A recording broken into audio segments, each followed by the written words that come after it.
Hello students, my name is Meenakshi. Welcome you all on another video of Accounts Lecture 4.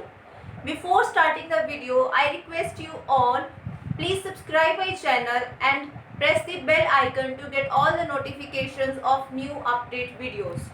तो आज हम lecture 4 में जो lecture में टॉपिक्स कवर करने वाले हैं वो है accounting standards, accounting policies, types of accounts, golden rule of accounting, identification of accounts, system of accounting, method of accounting and the last is branches of accounting.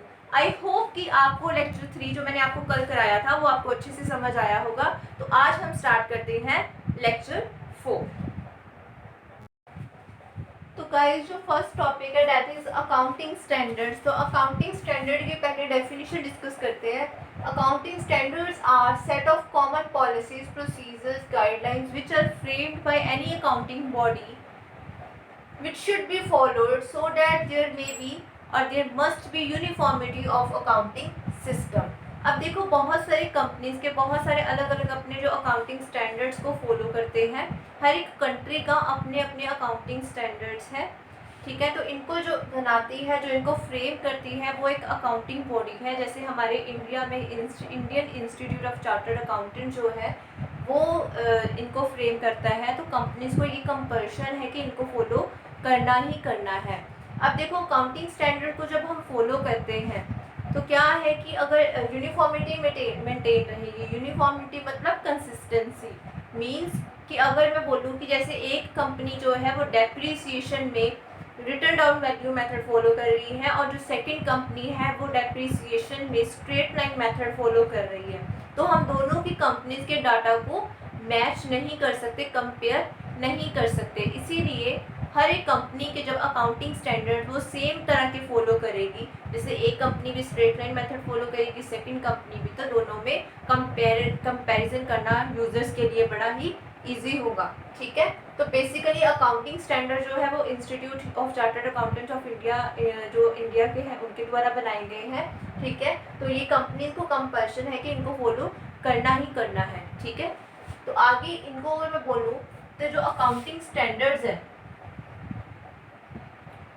they are just like gap. ठीक है, just like gap. मैंने आपको एक video में बताया था कि जो गैप्स होते हैं वो एक अकाउंटिंग प्रिंसिपल्स और कन्वेंशंस है जिनको कि एक टाइम के द्वारा डे बाय डे या कह लो कि ईयर बाय ईयर लोगों के द्वारा ही इनको जो है बनाया गया है. ठीक है, जो गैप्स है it is not the compulsory to follow. ठीक है, गैप्स जो है वो फॉलो करे चाहे ना करे, it depends upon the description of the accountant. ठीक है, लेकिन अगर गैप को लीगल फ्रेमवर्क मिल जाए, अगर उसको लीगल फ्रेमवर्क में ऐड कर दिया जाए जिन भी गैप्स को, तो वो क्या बन जाएंगे, अकाउंटिंग स्टैंडर्ड्स. ठीक है, और अकाउंटिंग स्टैंडर्ड्स को फॉलो करना कंपल्सरी है.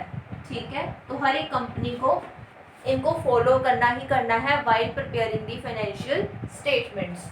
ठीक है, अगर कंपल्सरी अगर मेंटेन करेंगे तो क्या हो जाएगा, प्रॉपर अगर अकाउंट्स मेंटेन करेंगे, ठीक है, अकाउंटिंग स्टैंडर्ड्स को फॉलो करेंगे तो मेंटेन रहेगी यूनिफॉर्मिटी यानी कि कंसिस्टेंसी, और डाटा जो है वो हम क्या कर सकते हैं, कंपेरेबल डाटा होगी अगर यूनिफॉर्मिटी मेथड्स में होगी.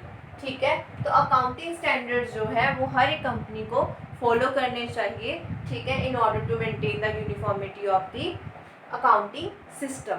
ठीक है, तो ये था फर्स्ट कंसेप्ट, और बहुत सारे अकाउंटिंग स्टैंडर्ड्स हमारे इंडिया में हैं. ठीक है, पहले 32 थे, अब 33 है. तो पेपर के पॉइंट ऑफ व्यू से मैं जो आपको अकाउंटिंग स्टैंडर्ड्स बताऊंगी वही आपने रीड आउट करने हैं जो कि प्रीवियस ईयर क्वेश्चंस में आ चुके हैं.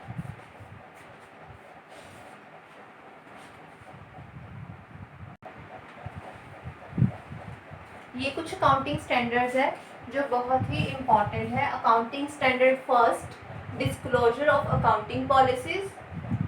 Accounting standard 2, valuation of stock, accounting standard 3 cash flow statement, accounting standard 7 construction contracts, accounting standard 10 accounting for fixed assets, accounting standard 12 accounting for government grants, accounting standard 13 accounting for investments, accounting standard 14 accounting for amalgamation. ठीक है, तो ये वाले जो मैं आपको accounting standards बता रही हूँ ये वाले बहुत ही इंपॉर्टेंट है पेपर पॉइंट ऑफ व्यू से, तो आपने इसको अच्छे से पढ़ लेना है। ठीक है, तो आप इसको पोस्ट करके एक बार अच्छे से पढ़ लो इन अकाउंटिंग स्टैंडर्ड्स को, दे आर वेरी इंपॉर्टेंट। इसके अलावा और भी है तो आप इसको नोट कर लो।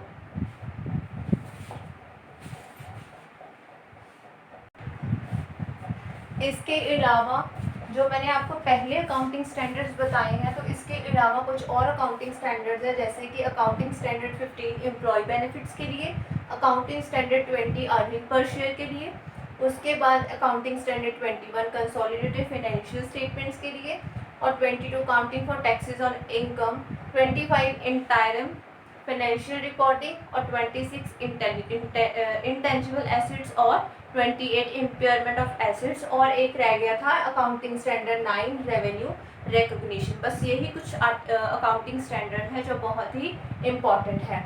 इसके अलावा एक और चीज़ पूछ सकते हैं कि अकाउंटिंग स्टैंडर्ड किस सेक्शन के अंडर आता है कंपनीज एक्ट 2013 के, तो वो है section 133 of companies act 2013।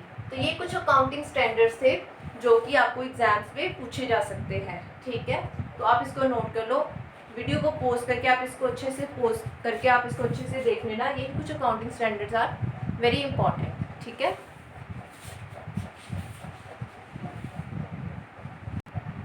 Now second topic is accounting policies.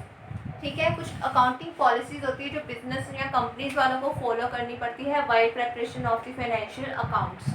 ठीक है, इसकी डेफिनेशन क्या कह रही है कि accounting policies are procedures and policies which are implemented by the management of the business which has to be followed while preparing the financial statements.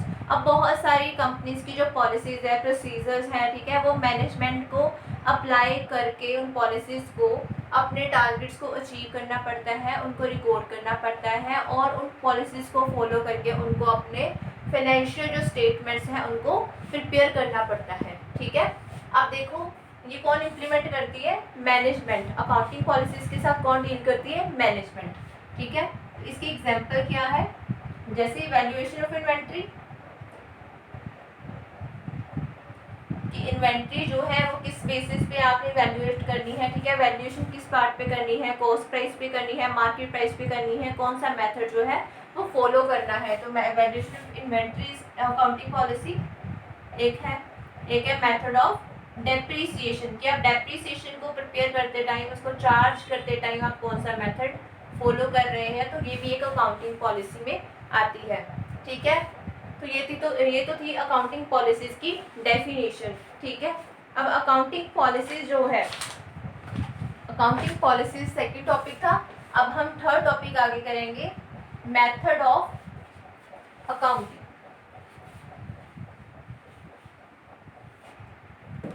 Method of accounting में दो तरह के मेथड्स आते हैं। ठीक है, वैसे तो तीन होते हैं लेकिन तीसरे इतना इम्पोर्टेंट नहीं है, बेसिकली दो जो है वो ज़्यादा इम्पोर्टेंट है।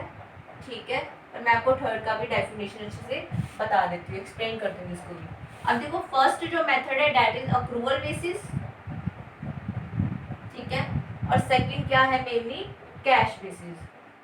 हमारे इंडिया में जो अक्रूवल जो बेसिस है ये फॉलो किया जाता है। इन इंडिया जो मेथड है अकाउंटिंग का वो कौन सा फॉलो किया जाता है, अक्रूवल बेसिस। अक्रूवल बेसिस पे क्या कहते हैं कि जो एक्सपेंसेस आपने पे कर दिए हैं वो भी आप रिकॉर्ड करो। ठीक है, जो एक्सपेंसेस अभी ड्यू है यानी कि आउटस्टैंडिंग है, अभी पे नहीं किए, वो भी आप रिकॉर्ड करो। ठीक है, जो इनकम आपने रिसीव कर ली है वो रिकॉर्ड करो। जो इनकम ड्यू है but not received after realization वो भी आपने क्या करनी है, रिकॉर्ड करनी है। तो अक्रूवल बेसिस पे क्या कहते हैं कि है तो उसी साल के एक्सपेंसेस, चाहे पे किए हो चाहे ना पे किए हो, आपने रिकॉर्ड करना ही करना है, क्योंकि डाटा किसको बिलोंग करता है, सेम ईयर को। ठीक है, तो आप उसको अगले ईयर में लेके नहीं जाओगे, तो उसी साल में आपने रिकॉर्ड करना ही करना है। ठीक है, तो इनकम रिसीव्ड हो चाहे इनकम नहीं रिसीव हुई, तो आपने ये सारी ट्रांजेक्शन आपने रिकॉर्ड करनी है। यही सिस्टम हमारे इंडिया में वाइल प्रिपरेशन अकाउंट्स हम फॉलो करते हैं। अब कैश बेसिस पे क्या कहता है कि जो कैश यानी कि जो आपने एक्सपेंसेस पे कर दिए हैं वही बस रिकॉर्ड करने हैं, आउटस्टैंडिंग रिकॉर्ड नहीं करने। जो आपने इनकम रिसीव कर ली है बस वही आपने रिकॉर्ड करना है, यानी कि आपने जो कैश पे किया है या कैश रिसीव किया है बस उसकी ही आपने एंट्री को रिकॉर्ड करना है। तो यानी कि ये थे दो मेथड्स। एक थर्ड मेथड है हाइब्रिड। ठीक है, थर्ड मेथड कौन सा है, हाइब्रिड। बहुत कम पूछा जाता है लेकिन मैं फिर भी बता देती हूँ आपको। हाइब्रिड में क्या है, अगर तो एक्सपेंसेस है उसके लिए मेथड फॉलो किया जाएगा अक्रूवल। ठीक है, और अगर इनकम्स है तो उसके लिए कैश। ठीक है, कैश मेथड फॉलो किया जाएगा। तो ये था मेथड्स ऑफ अकाउंटिंग। आप इसको एक बार पॉज करके अच्छे से देखना कि अक्रूवल बेसिस को मैंने अच्छे से डिफाइन किया है, कैश बेसिस पे जो अकाउंटिंग है वो भी अच्छे से डिफाइन की है। तो आप एक बार इसको अच्छे से देख लो, फिर मूव करते हैं नेक्स्ट पॉइंट पे।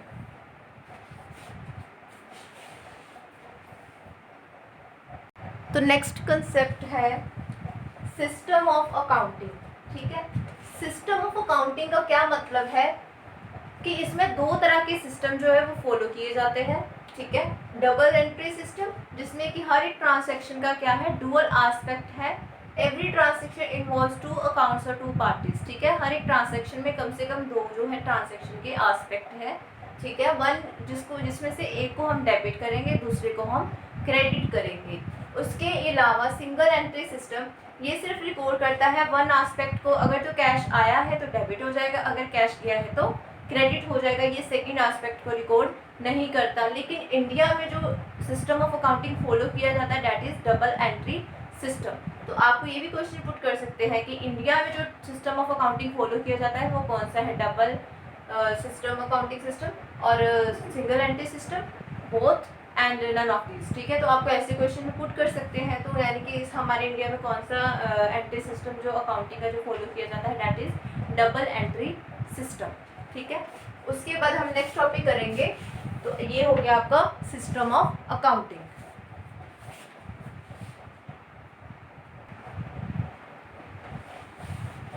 तो guys next point is branches of accounting. ठीक है, ब्रांचेस ऑफ अकाउंटिंग में तीन टाइप्स आती है ब्रांचेस ऑफ अकाउंटिंग में। फर्स्ट इज फाइनेंशियल अकाउंटिंग जो कि हम पढ़ रहे हैं। ठीक है, जो हम अभी तैयार कर रहे हैं। तो फाइनेंशियल अकाउंटिंग का क्या मतलब है, it is based on systematic method of recording transactions of business according to the accounting principle. The main purpose is to calculate profit और लॉस। बेसिकली हम फाइनेंशियल अकाउंटिंग में ट्रांजैक्शंस को रिकॉर्ड करते हैं। ठीक है, ताकि हम ये पता कर सकें कि प्रॉफिट एंड लॉस क्या है, in order to calculate the profit and loss and in order to show the true and accurate financial position of the business to the users. तो फाइनेंशियल अकाउंटिंग बेसिकली ये कि transaction को record किया जाता है ताकि हमें ऑन अ पर्टिकुलर डेट हमें ये पता चल सके कि प्रॉफिट हो रहा है या लॉस हो रहा है कंपनी को। ठीक है, प्रॉपर्ली फाइनेंशियल पोजीशन जो है वो पता कर सके, एसेट ज़्यादा है लायबिलिटीज ज़्यादा है, वो सब चीज़ें। ठीक है, उसके बाद सेकंड कंसेप्ट जो ब्रांचेस ऑफ अकाउंटिंग का है that is cost accounting. Cost accounting यानी कि कॉस्ट अकाउंट्स जो है वो जनरली प्रिपेयर किए जाते हैं by the manufacturing concern. They are the notified by the central government. तो इनके ऊपर कंपल्शन है कि इन्होंने फाइनेंशियल अकाउंट्स भी प्रिपेयर करने हैं और कॉस्ट अकाउंट्स भी। ठीक है, तो इन ऑर्डर टू डिटर्मिन, अब क्यों मेंटेन किए जाते हैं cost accounts, in order to know the या determine the cost of the product so that they can fix the selling price of the product। अब देखो जब तक सीपी नहीं पता चलेगा कॉस्ट बढ़ कितनी रही है तब तक हम किसी प्रोडक्ट की सेलिंग प्राइस डिसाइड नहीं कर सकते। तो कॉस्ट अकाउंटिंग जो है वो हेल्प करती है in order to fix the selling price of the product. ठीक है, उसके अलावा मैन्युफैक्चरिंग कंसर्न जो है वो ये जज कर सकती है कि लीकेजेस कितनी हो रही है, वेस्टेजेस कितनी हो रही है, तो that will help in preparing in measuring the leakages vestiges bye preparing any product. ठीक है, तो कॉस्ट अकाउंटिंग जो है ये किसको प्रिपेयर करने पड़ते हैं, मैन्युफैक्चरिंग कंसर्न को। ये क्वेश्चन आ सकता है कि कॉस्ट अकाउंटिंग जो है वो कौन सी कंसर्न्स को प्रिपेयर करने पड़ते हैं, ट्रेडिंग कंसर्न, मैन्युफैक्चरिंग कंसर्न, ऐसे करके। तो आपने क्या आंसर करना है, मैन्युफैक्चरिंग कंसर्न्स को। उसके बाद आता है मैनेजमेंट अकाउंटिंग। मैनेजमेंट अकाउंटिंग का काम क्या है कि फाइनेंशियल डाटा, कॉस्ट अकाउंट, दोनों डाटा को क्या करना है, दोनों डाटा की हेल्प से आपने इन्होंने क्या करना है, मैनेजमेंट ने मिलके एनालिसिस करना है, इंटरप्रिटेशन करना है कि कंपनी में अगर कुछ पिछले दिनों में लॉस हो रहा है या फिर कोई वेस्टेज हो रही है तो वो किन किन वजह से, कौन कौन से उसके कॉजेज है, उसकी वजह से इनको देखना है और फर्दर इम्प्रूवमेंट्स के डिसीजंस लेने हैं। तो ये क्या करते हैं, फाइनेंशियल डाटा और कॉस्ट डाटा को देख के अपने फ्यूचर डिसीजंस को करते हैं। ठीक है, दे आर वेरियस। अब देखो बहुत सारे टूल्स हैं मैनेजमेंट की, ठीक है, इंटरप्रेट करने के लिए, एनालिसिस करने के लिए, जैसे रेशियो एनालिसिस करेंगे हम, ये सारे चैप्टर्स करेंगे, ratio analysis, cash flow statement, fund flow statement. तो ये सारे पॉइंट्स कहाँ आते हैं, मैनेजमेंट अकाउंटिंग में। ठीक है, तो ये थी 3 आपकी ब्रांचेस ऑफ अकाउंटिंग। तो आपको कोई भी इसके रिगार्डिंग क्वेश्चन जो है वो पूछा जा सकता है। ठीक है, तो this is also very important topic. Now आप इसको पॉज करके अच्छे से पढ़ लेना। Now move to the next point.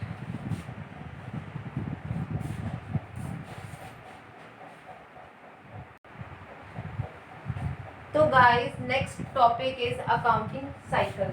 बहुत ही इंपॉर्टेंट टॉपिक है, यानी कि कई बार स्टेप्स पूछे जा सकते हैं कि अकाउंटिंग साइकिल का 4th स्टेप कौन सा है, 3rd स्टेप कौन सा है, तो आपको ऐसे क्वेश्चन भी आ सकते हैं। तो फर्स्ट क्वेश्चन क्या है, फर्स्ट क्वेश्चन आपका है आइडेंटिफिकेशन। सबसे पहले क्या करेंगे, आइडेंटिफाई करेंगे ट्रांजैक्शन को, this is the first step. ठीक है, उसके बाद रिकॉर्डिंग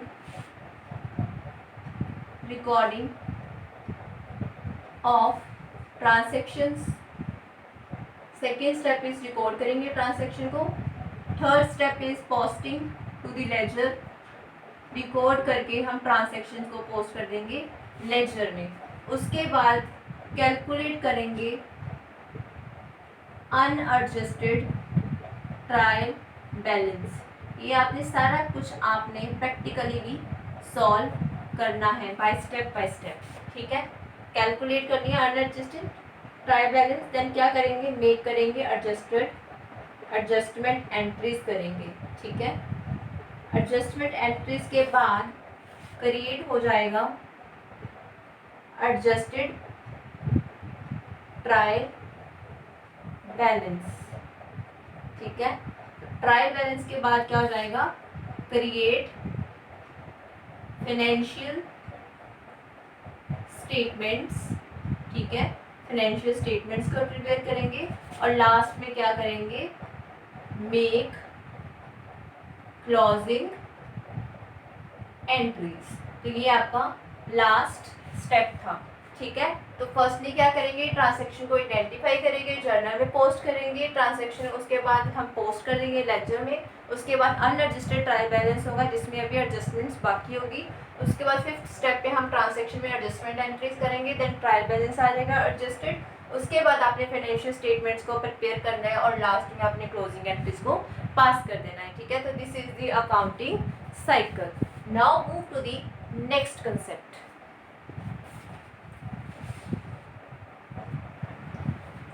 तो नेक्स्ट टॉपिक है आइडेंटिफिकेशन ऑफ ट्रांजैक्शंस। ठीक है, आपने ट्रांजैक्शन में, मैंने आपको बोला था कि हर एक ट्रांजैक्शन में 2 अकाउंट्स होंगे, तो हमें उनको आइडेंटिफाई करना है कि वो ट्रांजैक्शन में कौन कौन से अकाउंट्स इंक्लूड है। ठीक है, तो सबसे पहले ट्रांजैक्शन है sales of goods to mister B for cash ₹1000। अब देखो देखने में क्या लगता है कि इसमें कौन कौन से अकाउंट्स हैं, पहले तो हम उनको अंडरलाइन कर लेते हैं, जैसे कि sales of goods mister B और कैश। हमेशा एक बात याद रखना, अगर क्रेडिटर यानी कि किसी पर्सन का अगर नाम है या फिर अगर उसके साथ कैश भी दिया है तो आपने हमेशा प्रायोरिटी किस टर्म को देनी है, कैश को। ठीक है, अब जैसे इसमें क्या लिखा है, sale of goods, sale of goods को क्या बोलते हैं, सेल्स। ठीक है, तो एक अकाउंट तो हो गया ये, ठीक है। तो यानी कि एक अकाउंट क्या हो गया, सेल ऑफ गुड्स यानी कि सेल्स। अब मैंने आपको बोला कि मिस्टर बी भी है और कैश भी है, तो आपने प्रायोरिटी किस अकाउंट को देनी है, कैश अकाउंट को। तो सेकंड अकाउंट कौन सा हो जाएगा, कैश, ठीक है। तो आपने जब भी कभी किसी पर्सन का नेम और कैश इंक्लूड होगा तो एक ट्रांसैक्शन में आपने किसको प्रायोरिटी देनी है, कैश को, व्हाइल डूइंग द ट्रांसैक्शन, ठीक है। आप देखो सेकंड ट्रांसैक्शन में फिर से sale of goods mister B, ठीक है। अब ये ट्रांसैक्शन जो है ऑन द क्रेडिट बेसिस है, not on the cash basis. तो आपने क्या करना है, इस बार आपने पर्सन का नेम रिकॉर्ड करना है, ठीक है। तो आपको डिफरेंस समझ आ गया कि एक अकाउंट हो गया सेल ऑफ गुड्स और सेकंड आ जाएगा मिस्टर बी। अब देखो थर्ड ट्रांसैक्शन, इसमें कौन कौन सा अकाउंट अवेलेबल है, परचेज ऑफ गुड्स, कैश और मिस्टर ए। तो परचेज ऑफ गुड्स क्या बोलते हैं इसको, परचेजेस। आप अगर आप गुड्स परचेज करते हो किसी से तो आप क्या करोगे, गुड्स रिसीव करोगे, तो यानी कि गुड्स तो आएंगे ही आएंगे। तो फर्स्ट अकाउंट कौन सा आ गया, परचेजेस, ठीक है। और सेकंड मैंने आपको बताया था कि कैश और किसी पर्सन का नाम है तो आपने किसको ज़्यादा प्रायोरिटी देनी है, कैश को। तो सेकंड अकाउंट कौन सा आ जाएगा, कैश, ठीक है। अब फोर्थ ट्रांसैक्शन में क्या आ गया, purchases of goods. First account कौन सा हो गया, परचेजेस ऑफ गुड्स। सेकंड उसने बोला from mister A on credit, तो अब ये कैश बेसिस पे नहीं है, ऑन क्रेडिट बेसिस पे है, तो आपने किसका नाम रिकॉर्ड करना है, मिस्टर ए। समझ आ गई। आगे next transaction, capital invested into the business. मैंने आपको बताया था कैपिटल क्या होती है, जो ऑनर पैसा इन्वेस्ट करता है बिजनेस में। तो अब देखो बिजनेस में पैसा लेके आ रहा है, तो बिजनेस में पैसा क्या आ रहा है, बिजनेस में पैसा आ रहा है, तो यानी कि एक तो कैश की या बैंक में से आ सकता है पैसा, तो यानी कि कैश और बैंक की सेम डेबिट में ही आएंगे वो दोनों, क्योंकि बैंक में क्या कर रहा है, पैसा आ रहा है, ठीक है। तो वो मैं आपको रूल भी करवाऊंगी। तो एक अकाउंट कौन सा इन्वॉल्व है, कैश, और दूसरा कौन सा अकाउंट आ जाएगा, कैपिटल, ठीक है। तो एक अकाउंट आ गया कैपिटल और सेकंड कौन सा आ जाएगा, कैश अकाउंट। अब देखो six transaction, wages paid to mister 500 to mister A. अब देखो वेजेस पे कर दिए, वेजेस पे कर दिए, किस फॉर्म में किए होंगे, कैश में। तो एक तो अकाउंट आ जाएगा वेजेस का, ठीक है। तो दूसरा अकाउंट कौन सा आ जाएगा, कैश पर्सन आपने नहीं देखना, ठीक है। वेजेस पे कर दिए गए हैं किस फॉर्म में, कैश में, तो आपने किसको प्रायोरिटी देनी है, कैश अकाउंट को। तो सेकंड अकाउंट आपका कौन सा आ जाएगा, कैश का, ठीक है। आगे देखो कमीशन रिसीव की है मिस्टर सी से, ठीक है। कमीशन रिसीव की है, किस फॉर्म में की होगी, कैश में या फिर बैंक में पैसा आया होगा कमीशन का। तो यानी कि एक अकाउंट तो कमीशन रिसीव्ड आ गया और दूसरा अकाउंट कौन सा आ जाएगा, कैश का। वो भी बताऊंगी कि डेबिट क्यों करना है, क्रेडिट क्यों करना है, वो किस में आएंगे, गोल्डन रूल ऑफ अकाउंटिंग में, ठीक है।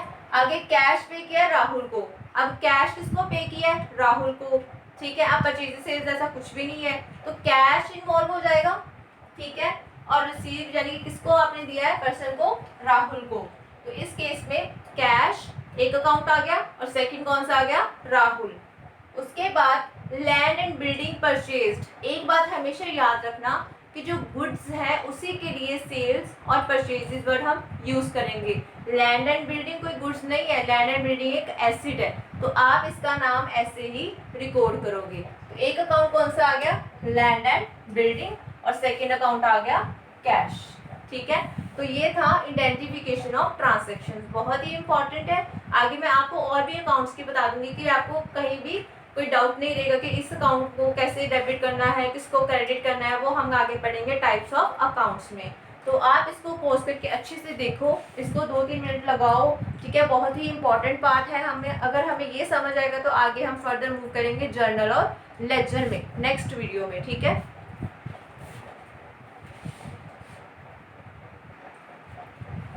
अब गाइज नेक्स्ट टॉपिक है types of accounts, very very important, ठीक है। टाइप्स ऑफ अकाउंट्स जो है वो दो तरह के आते हैं, ठीक है। अगर आपको टाइप्स ऑफ कोई अकाउंट्स पूछे तो दो है, पर्सनल अकाउंट्स, ठीक है, और इम्पर्सनल अकाउंट्स। अब जो पर्सनल अकाउंट है उसमें आगे 3 टाइप्स में डिफाइन किया गया है, natural personal account, artificial personal account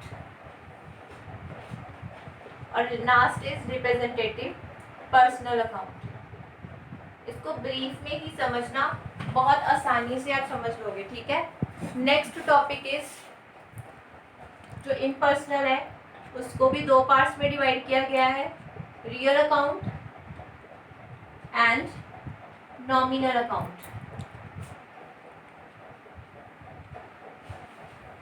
तो ये टाइप्स थी, दो तरह में डिवाइड किया गया है इसको, दो टाइप्स है, पर्सनल इम्पर्सनल। पर्सनल आगे तीन तरह की टाइप्स में डिवाइड किया गया है, नेचुरल, आर्टिफिशियल और रिप्रेजेंटेटिव। उसके अलावा जो इम्पर्सनल है वो उसकी दो टाइप से आगे, रियल अकाउंट और नॉमिनल अकाउंट, ठीक है। तो गाइस मैं आपको फिर से एक बार टाइप्स ऑफ अकाउंट्स एक्सप्लेन कर देती हूँ। टाइप्स ऑफ अकाउंट्स अगर टाइप्स पूछी जाए तो दो तरह की आती है, पर्सनल और इम्पर्सनल अकाउंट्स। तो पर्सनल अकाउंट्स को आगे तीन कैटेगरीज में डिवाइड किया गया है, नेचुरल, आर्टिफिशियल और रिप्रेजेंटेटिव। और इम्पर्सनल की बात करूँ तो ये भी दो कैटेगरीज में डिवाइड है, रियल अकाउंट और नॉमिनल अकाउंट। तो सबसे पहले हम जो अकाउंट डिस्कस करेंगे that will be your personal account. अब देखो पर्सनल अकाउंट नाम से ही पता चल रहा है कि पर्सन्स के साथ रिलेटेड है, ठीक है। ब्रीफ में इसकी एक्सप्लेनेशन दूंगी, आई होप कि आपको अच्छे से समझ आएगा, क्योंकि ये टॉपिक थोड़ा सा लेंदी है, तो आपको जो मेन पॉइंट्स है वही मैं इसके बताऊंगी। अब देखो personal account is that account which is related to persons, institutions, universities, companies, firm etcetera, ठीक है। तो इनको हम क्या बोलेंगे कि पर्सनल अकाउंट जो है इन अकाउंट्स के साथ रिलेटेड है। उसके बाद जो इसकी टाइप्स है, नेचुरल। अब देखो नेचुरल से यही आप अंदाजा लगा सकते हो कि नेचुरल जो पर्सन है उनके साथ रिलेटेड है, जैसे कि ह्यूमन बीइंग्स के साथ रिलेटेड है नेचुरल अकाउंट, ठीक है। तो ये इसकी फर्स्ट टाइप है, लाइक नेचुरल बीइंग्स या लिविंग बीइंग्स और human beings, like mister Ram, mister x, any name, ठीक है। उसके बाद आ जाएगा artificial person, that will be the second type of personal account. Natural personal account में क्या कहेगा कि इनकी सेपरेट आइडेंटिटी है, ठीक है, सेपरेट आइडेंटिटी है in the eyes of law, ठीक है। तो इसमें कौन कौन सी जो आर्टिफिशियल पर्सनल अकाउंट है इनकी एग्जांपल, जैसे कोई स्कूल है, कोई यूनिवर्सिटी है, कोई फर्म है, कोई इंस्टीट्यूशन है, ठीक है, कोई बैंक है, क्लियर। तो ये सारी टाइप्स किसकी आ जाएगी, आर्टिफिशियल पर्सनल अकाउंट की। Next type of personal account is representative accounts. Representative personal account is that account which is related to certain person or group of person। ये किसी certain person के साथ person को represent कर रहा है या फिर group of persons को represent कर रहा है, ठीक है।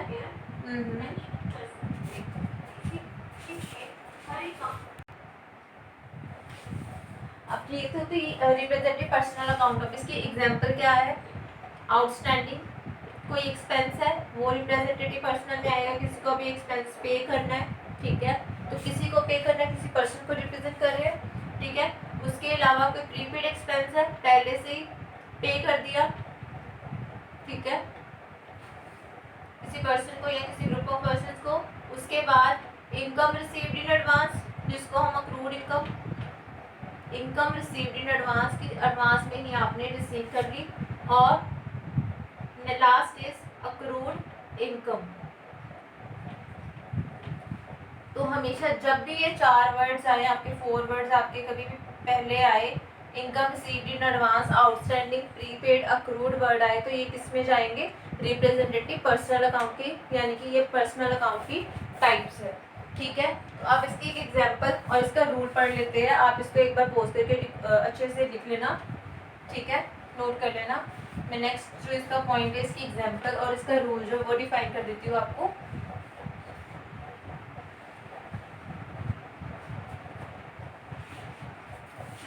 अब देखो एक एग्जांपल है, पहले मैं इसका रूल बता देती हूँ। रूल ऑफ पर्सनल अकाउंट, इससे आपको पता चलना शुरू हो जाएगा कि डेबिट किसको करना है और क्रेडिट किसको करना है। इसका एक रूल है कि डेबिट करेंगे आप रिसीवर को, debit the receiver, credit the giver. अब एक एग्जांपल ही लेते हैं, जैसे एक एग्जांपल है कि paid XYZ company ₹10,000 by cheque. ठीक है, अब देखो इसमें कौन कौन से अकाउंट इंक्लूड है, XYZ कंपनी और चेक। पेमेंट किसके थ्रू की जा रही है, बैंक के थ्रू। ठीक है, तो एक आ गया XYZ कंपनी, ठीक है, और एक आ गया बैंक। अब देखो XYZ कंपनी, ये क्या है, personal account, artificial personal account है बट है तो पर्सनल अकाउंट। बैंक, मैंने आपको पहले ही बताया था बैंक में किस में जाएगा, आर्टिफिशियल पर्सनल अकाउंट यानी कि पर्सनल अकाउंट। अब देखो XYZ कंपनी कैश रिसीव कर रही है, तो यानी कि ये क्या हो जाएगा, ये क्या है, रिसीवर। ठीक है, पेमेंट किसके थ्रू की जा रही है, बैंक के थ्रू, बैंक पे कर रही है। ठीक है, तो ये क्या है, गिवर। तो यानी कि ABC यानी कि XYZ कंपनी को आप डेबिट करोगे और बैंक को आप क्रेडिट करोगे। ठीक है, तो ऐसे आपको पता चलेगा कि इसकी टाइप कौन सी है अकाउंट की, और आप इसका रूल भी अप्लाई करोगे और ये देखोगे कि डेबिट करेंगे या क्रेडिट। ठीक है, नेक्स्ट मूव करने जा रही हूँ रियल अकाउंट पे। इन पर्सनल अकाउंट की आगे जो टाइप्स है वो करवाऊंगी। Real account basically are those accounts which represents tangible or intangible assets. Real account basically is that account which shows tangible and intangible assets of the business.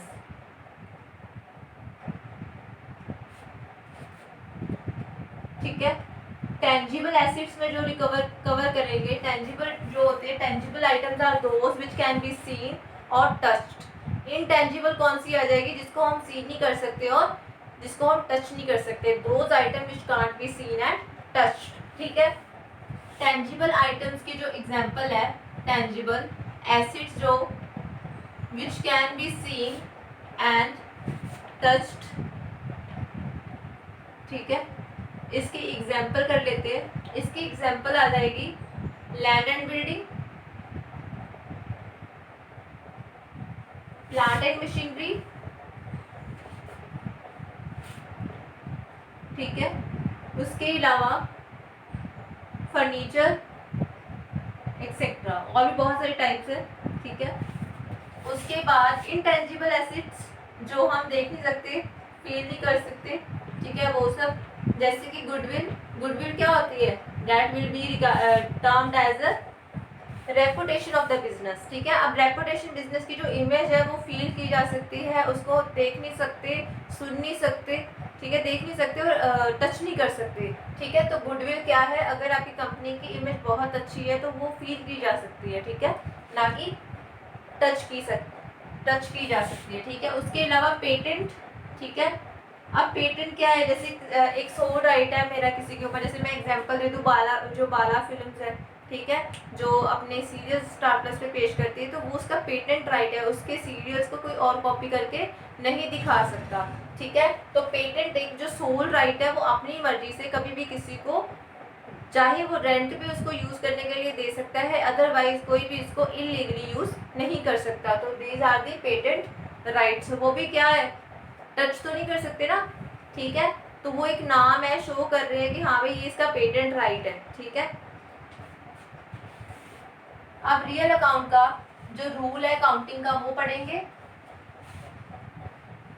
और उसकी एक एग्जांपल के थ्रू ये देखेंगे कि क्या है। अब देखो डेबिट, रूल ऑफ अकाउंटिंग जो रियल अकाउंट है उसका बताने जा रही हूँ। Debit what comes in credit what goes out, कि जो बिजनेस में आ रहा है उसको डेबिट कर दो, जो बिजनेस में से जा रहा है उसको क्रेडिट कर दो। अब एक एग्जांपल देती हूँ, जैसे machinery purchased for cash ₹2 lakh, ठीक है। तो एक तो अकाउंट है मशीनरी, एक अकाउंट है कैश। अब देखो मशीनरी परचेज की है, ठीक है। पहली बात तो मशीनरी क्या है, एसेट, तो एसेट क्या है, टेंजिबल, ये कौन सा अकाउंट है, रियल, ठीक है। पहले तो आपको टाइप पता होना चाहिए कि ये अकाउंट रियल है, पर्सनल है या नॉमिनल है, ठीक है। तो कैश, अब कैश क्या है, एसेट, ठीक है, तो ये भी क्या हो जाएगा, रियल, ठीक है। तो अब आगे मशीनरी अकाउंट में, मशीनरी कंपनी में क्या आ रही है, कम्स इन, ठीक है, machinery comes into the business, तो यानी कि ये क्या हो गया, कम्स इन, तो इसको क्या करेंगे, डेबिट। सेकंड, कैश जो है वो रियल है और कैश जाएगा अगर कुछ परचेज करोगे तो क्या हो जाएगा, क्रेडिट, क्लियर, ठीक है। Next account is nominal account, आप इसको पोज करके अच्छे से नोट कर लेना। Next point, last point is in that types of accounts is nominal accounts, ठीक है। अब देखो नॉमिनल अकाउंट का क्या मतलब है कि नॉमिनल अकाउंट जो है वो रिप्रेजेंट करता है लॉसेस को। Nominal account, nominal account is that account which represents losses, आपको लॉसेस को शो करेगा, ठीक है, इनकम्स को शो करेगा, गेन्स को शो करेगा और एक्सपेंसेस को शो करेगा, उसको हम क्या बोलते हैं, नॉमिनल अकाउंट, ठीक है। उसके बाद नॉमिनल अकाउंट का जो रूल है, ठीक है, नॉमिनल अकाउंट का जो रूल है, debit all expenses and losses, उसके बाद credit all incomes and gains, ठीक है। अब देखो इसकी एक एग्जांपल ले लेते हैं, सैलरी पेड टू स्टाफ ₹20,000। अब देखो इसमें एक अकाउंट है सैलरी, ठीक है, और एक अकाउंट है, अब लॉसेस की एग्जांपल भी कुछ लिख लो, जैसे वेजेस, एक्सपेंसेस, इनकम, जैसे रेंट रिसीव किया है तो वो इनकम हो गई, ठीक है। और इसके अलावा जैसे सैलरीज, मैंने कल भी बताया था कि जो सैलरीज है वो ऑफिशियल स्टाफ को पे की जाती है और जो वेजेस है वो लेबर को पे की जाती है, ये इसके बीच में, इन दोनों टर्म्स के बीच में डिफरेंस है, ठीक है। सैलरी, स्टेशनरी और भी बहुत सारे एक्सपेंसेस है और इनकम्स है, इंटरेस्ट रिसीव्ड, इंटरेस्ट पे, डिस्काउंट, ठीक है, बहुत सारी टर्म्स है नॉमिनल अकाउंट में। अब देखो सैलरी एक अकाउंट आ गया और दूसरा अकाउंट, अगर सैलरी स्टाफ को पे की है तो वो किस फॉर्म में पे की होगी, कैश, तो सेकंड अकाउंट कौन सा आ गया, कैश का। एक तो था सैलरी, दूसरा आ गया कैश अकाउंट। सैलरी बता दिया मैंने कि नॉमिनल में आएगा, ठीक है, और कैश जो है वो आपको पता ही है कि रियल में जाएगा, क्योंकि सैलरी में कैश अगर पे करे तो cash goes out of the business, तो सैलरी जो है नॉमिनल है तो यानी कि डेबिट हो जाएगा, एक्सपेंस है, और जो कैश है वो रियल है तो ये कौन सा हो जाएगा, क्रेडिट, कैश बिजनेस में से जा रहा है। आई होप कि आपको ये टाइप्स ऑफ अकाउंट्स अच्छे से समझ आई होगी, ठीक है। कुछ अकाउंट्स है उसकी आपको जैसे कैश है, मैंने आपको बताया, रियल है, बहुत सारे अकाउंट्स है जिसको आपको नेचर ऑफ अकाउंट जो है वो पता होना चाहिए कि पर्सनल है, रियल है, क्या है, तो वो भी कुछ टर्म्स हम डिस्कस कर लेते हैं। इसको एक बार आप अच्छे से देख लो, इन सारे जो मैंने अभी आपको टाइप्स ऑफ अकाउंट डिस्कस किए हैं बहुत ही इंपॉर्टेंट है, ठीक है।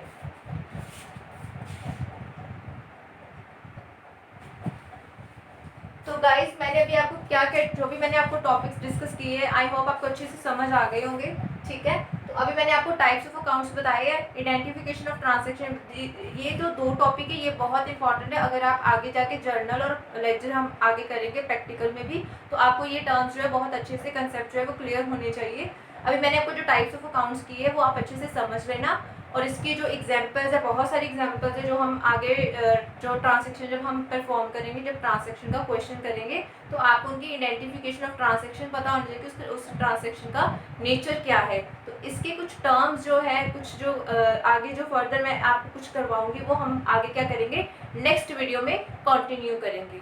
ठीक है guys, thank you for watching guys. I hope कि आपको अच्छे से समझ आ गया होगा। I have a great day, thank you very much, bye bye.